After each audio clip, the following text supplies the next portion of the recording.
Welcome to सिद्धि यात्रा part 47। जय माँ काली, जय माँ तारा। आज के इस एपिसोड में मैं आपको माँ तारा के परम भक्त वामा खेपा जी के बारे में बताऊंगा, जो कि सर्वानंद चैटर्जी और माता राजकुमारी जी के पुत्र थे। इनका जन्म 1837 में अल्टा नामक गांव है तारापीठ के पास, वहाँ हुआ था। इनका ओरिजिनल नाम बामाचंद्र चट्टोपाध्याय था। अल्प आयु में ही इनके पिता का निधन हो गया था। इनके पिता के निधन के पश्चात इनकी जिम्मेदारी इनकी माता और बड़ी बहन, जो कि विधवा थी, उनके ऊपर आ गई। दोनों से इंस्पायर होकर इन्होंने कई भक्ति गीत भी लिखे और गाए, पर घर की आर्थिक स्थिति सही न होने की वजह से हमेशा कुछ न कुछ प्रॉब्लम बनी ही रहती थी। एक बार इन्हें मंदिर में गाय को देखने के लिए भेजा गया, पर गाय को देखने की जगह ये माता तारा की पूजा ही करते रहते थे। लोगों के घर से रात में उनके देवी देवताओं की पिक्चर्स चुराकर ये पास की नदी के पास जाते और रात भर उनकी पूजा करते। सुबह होती तो गांव वाले बवाल मचा देते। यह सब देखकर इनकी माँ बहुत ही दुखी हो गई। उन्होंने सोचा कि अगर इनको कोई किसी रिश्तेदार के यहाँ भेज दिया जाए तो ये शायद कुछ सही हो जाए। पर रिश्तेदारों के यहाँ भी ये टिक नहीं पाए, कोई भी काम इनसे हो नहीं पाता था। तो फाइनली इनको तारापीठ मंदिर में पुष्प चुनने का काम सौंपा गया। अब पुष्प चुनने की जगह ये क्या करते कि जो वो पुष्प की माला बनाते, कभी माता को पहनाते, कभी खुद पहन लेते। लोग बोलते ये पगला है, शायद इसीलिए इनका नाम वामा खेपा रख दिया गया। खेपा का मतलब पगला, जिसका दिमाग थोड़ा सा कमज़ोर हो, जो थोड़ा सा दिमाग से सटका हो। वामा खेपा को इससे कोई फर्क नहीं पड़ता था। वे पास ही के शमशान में रहते थे और नग्न अवस्था में घूमते थे। लोगों ने पूछा इनसे कि भाई तू नंगा क्यों घूमता रहता है? तो इन्होंने बोला कि मेरे पिता भगवान शंकर नग्न हैं, मेरी माता तारा भी नग्न है, तो मैं भी अभ्यास करता हूँ कि मैं भी नंगा घूमता रहूँ। सर्दी, गर्मी, बरसात, जाड़ा, किसी भी मौसम में इनको कोई फर्क नहीं पड़ता था। आसपास क्या हो रहा है इनको कुछ भी समझ नहीं आता था। इनका बस एक ही काम था, क्या? माता तारा की भक्ति। हमेशा वो माता तारा के भक्ति में मग्न रहते थे। एक दिन लाल गुड़हल के फूल को देखकर इनके मुंह से अनायास ही निकला माँ तारा, और 3 दिन और 3 रात ये शमशान घाट में वहीं समाधि लिए मूर्छित अवस्था में पड़े रहे। जब ये मूर्छित अवस्था में थे तो माता तारा ने इनको स्वयं दर्शन दिया। बाघ की खाल पहने, घुंघरू कमर में लपेटे और हाथ में नीला पुष्प लिए माता तारा ने इनको दर्शन दिया। जब 3 दिन के बाद इनको होश आया तो ये माँ तारा कह कह के इधर उधर भागने लगे। माता का नाम लेकर ये जब भाग रहे थे तो इनकी अपनी माता को ये समझ में आ गया कि मेरा बेटा पागल हो चुका है। तो दुनिया से बचाने के लिए उन्होंने इनको घर में बंद कर दिया। पर यह युक्ति भी काम न आई। जैसे ही इनको पहला मौका मिला ये घर से भाग निकले। उस समय एक महान तांत्रिक थे जिनका नाम था कैलाशपति। उनका नाम बहुत था। ये भागकर सीधे उनकी कुटिया में गए और वहाँ इनको अपना गुरु बनाकर शास्त्रीय विधि से इन्होंने तंत्र मंत्र की साधना स्टार्ट कर दी। इधर जो कैलाशपति इनके गुरु थे और एक मोक्षानंद महाराज जी, दोनों से इन्होंने दीक्षा ली और तंत्र मंत्र की साधना ये करते रहे। जब उन्होंने देखा कि उनका शिष्य अब सारी शक्तियों में और तंत्र विद्याओं में पारंगत हो गया है, तो तारापीठ मंदिर का अध्यक्ष बनाकर और मुख्य पुजारी बनाकर वे वहाँ से चले गए। पर ये बंधन भी वामा खेपा को बांध ना सका। और वे अजीब अजीब सी हरकतें करते रहते थे। यह सब देखकर वहाँ के जो लोकल पंडित थे उनका दिमाग खराब होने लगा। बोला, एक पगला जो है वो माता तारा को प्रसन्न कर सकता है, ये मूर्खता नहीं तो और क्या है। कह कर कर वो नित्य पटयंत्र खडयंत्र वामाखेपा के अगेंस्ट बनाते रहते। वो कोई ना कोई ऐप ढूंढने के लिए इधर उधर ढूंढते रहते वामाखेपा के। एक दिन ये मौका उनको मिल भी गया। उन्होंने देखा कि वामाखेपा जो माता तारा को भोग लगाया जा रहा है उसमें हाथ डालकर चख रहे थे, और उसके बाद चखने के बाद उन्होंने माता तारा को वो भोग समर्पित कर दिया। अब तो बवाल हो गया। पंडों ने कहा, ये बमवा जो है ये माता तारा का भोजन करता है और जूठा कर देता है। अब माता तारा बहुत क्रोध से पूरे गांव को नष्ट कर देंगी और सबका अनिष्ट करेंगी। यह सुनकर वहाँ के जो लोकल विलेजर्स थे और पंडे, इन्होंने मिलकर वामाखेपा की खूब ठुकाई करी। बहुत मार पड़ी इनको, और मार पीट कर इन्हें वहीं पास के जो शमशान था वहीं फेंक कर वो चले आए। जब वामाखेपा को होश आया तो उन्होंने बोला कि माता, तुमने मुझे फालतू में पिटवा दिया। मैं तो भोजन चख रहा था कि ये तुम्हारे योग्य है भी कि नहीं। अगर ये सही नहीं होता तो मैं इसको फेंकवा कर दूसरा बनवाता, पर नहीं, तुम्हें तो मेरी पिटाई करवानी थी ना। जाओ, मैं तुमसे बात नहीं करूँगा और मैं कभी भी तुमसे बात नहीं करूँगा। कहकर वो बच्चों की तरह एक कोने में जाकर छुप गए। इधर रानी नटौर की जो रानी थी उसके स्वप्न में माता तारा स्वयं आ गई और उन्होंने बोला कि तुम्हारे लोगों ने, तुम्हारे पंडों ने, पुजारियों ने मेरे बच्चे वामाखेपा को बहुत मारा है। मैं तुम्हारा मंदिर छोड़कर जा रही हूँ। इसमें क्या गलत था कि वो प्रसाद को चख कर मुझे दे रहा था। अगर प्रसाद मेरे योग्य नहीं होता तो मैं कैसे ग्रहण करती। अब मैं तुम्हारे मंदिर में नहीं रहूँगी और तुम्हारे राज्य को नष्ट कर दूँगी। एक तो माता तारा, ऊपर से उनका भयानक स्वरूप उनके लिए, खैर, जो उनको जानते नहीं हैं। जो माता के भक्त हैं उनके लिए उनका कोई भी रूप हमेशा सौम्य, सुंदर और माता स्वरूपिणी होता है। खैर, जो वहाँ की महारानी थी उन्होंने अपने सेवकों को दौड़ाया और सब बात पता करने के लिए भेजा। तो सारी बातें उससे अवगत होने पर महारानी ने बोला कि जाओ, बामा को ढूंढो और उसको मंदिर वापस लेकर आओ। ढूंढते ढूंढते ढूंढते ढूंढते उनको वो एक गुफा में बैठे दिखाई पड़ गए। बहुत मनाने के बावजूद भी जब वामाखेपा वापस नहीं आए तो महारानी स्वयं वामाखेपा के पास गई और हाथ जोड़कर विनम्र निवेदन किया कि आप चलकर तारापीठ में अपना स्थान ग्रहण करें। फिर वामाखेपा ने बच्चों की तरह कहा कि देखिए, आप लोगों के कहने पर मैं माता तारा की पूजा कर रहा था और आपके लोगों ने मुझे कितना मारा। अब मैं नहीं जाऊंगा। यह देखकर महारानी समझ गई कि वामाखेपा का संबंध माता तारा से वैसा ही है जैसे एक शिशु का अपनी माता से होता है।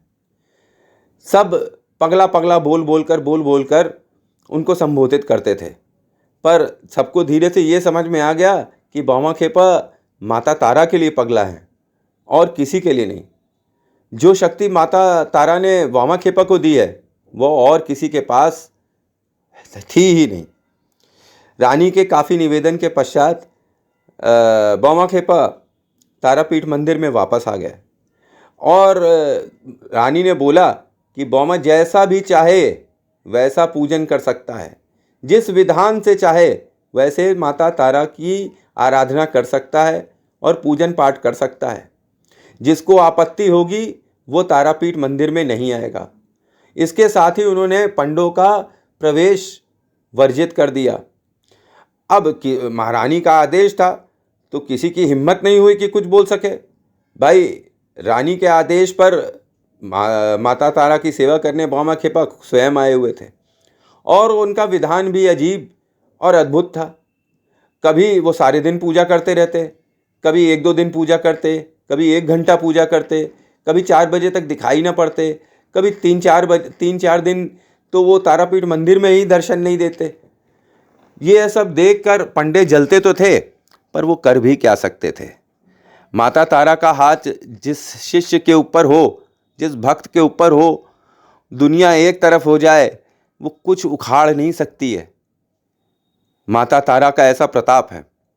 खैर, बौमा खेपा की जो भौतिक माता थी, उनको वह छोटी माता बोलते थे और माता तारा को वो बड़ी माता बोलते थे।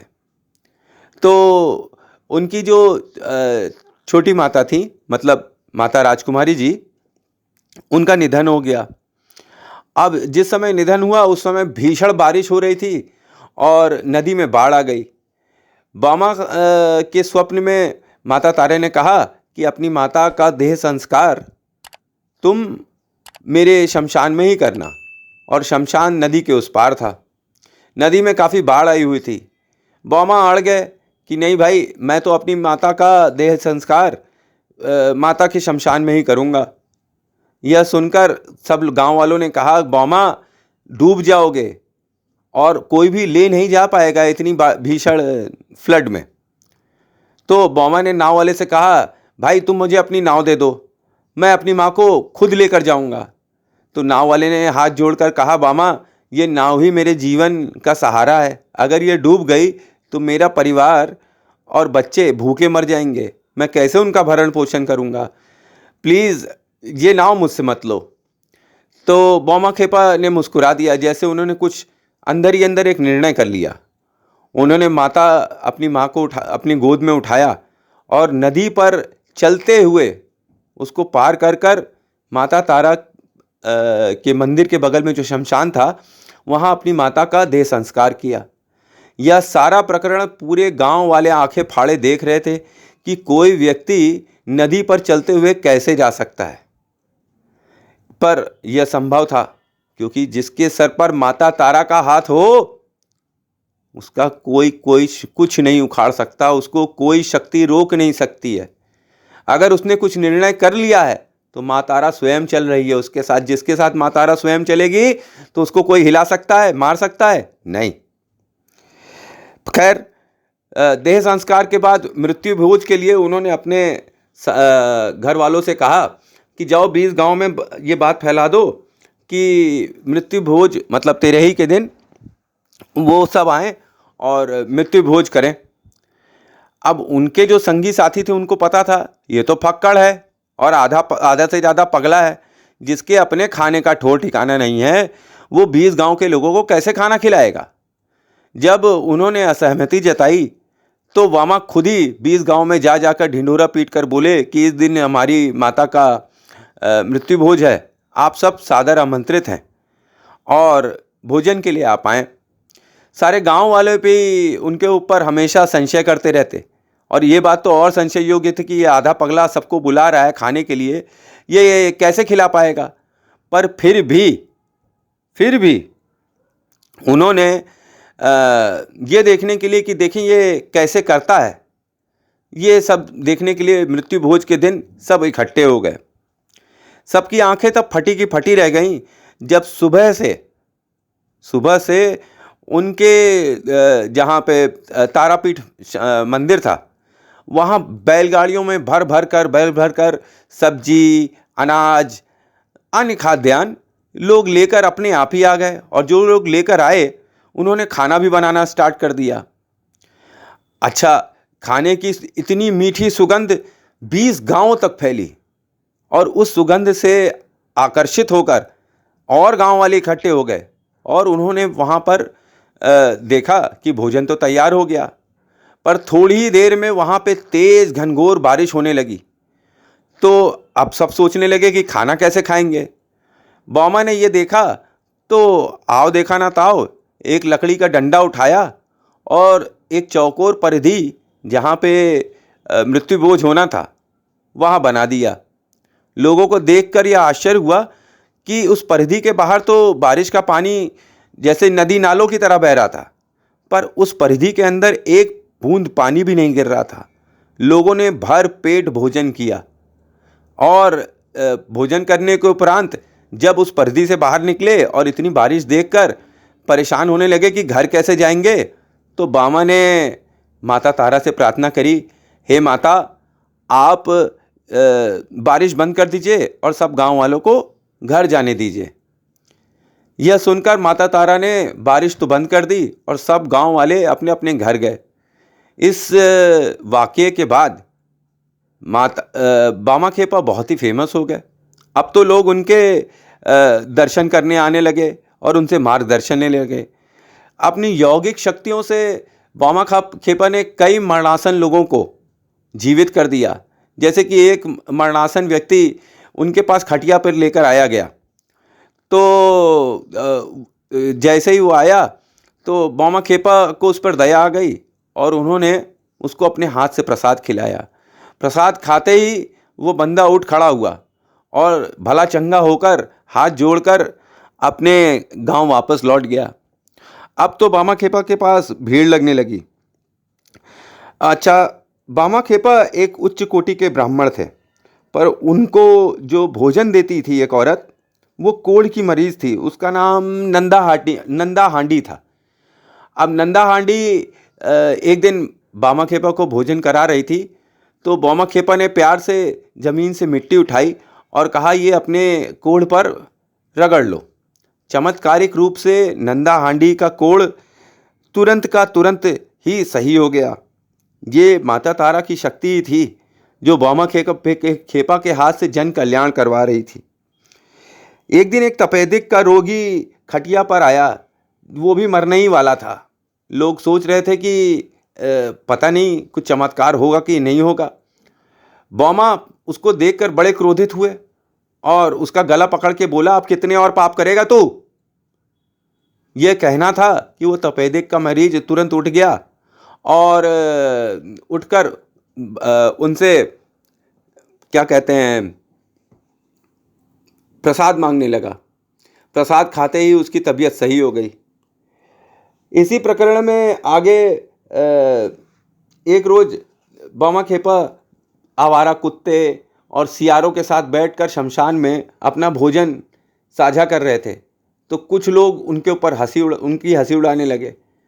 जब उनकी हंसी उड़ाने लगे तो बामा खेपा ने एक नज़र उनकी तरफ देखा, तो उनको ऐसा प्रतीत हुआ कि बामा खेपा बैठे बैठे उनको छू रहे हैं और वे सब चमगादड़ के रूप में परिवर्तित हो गए और परेशान हो गए, क्षमा याचना करने लगे।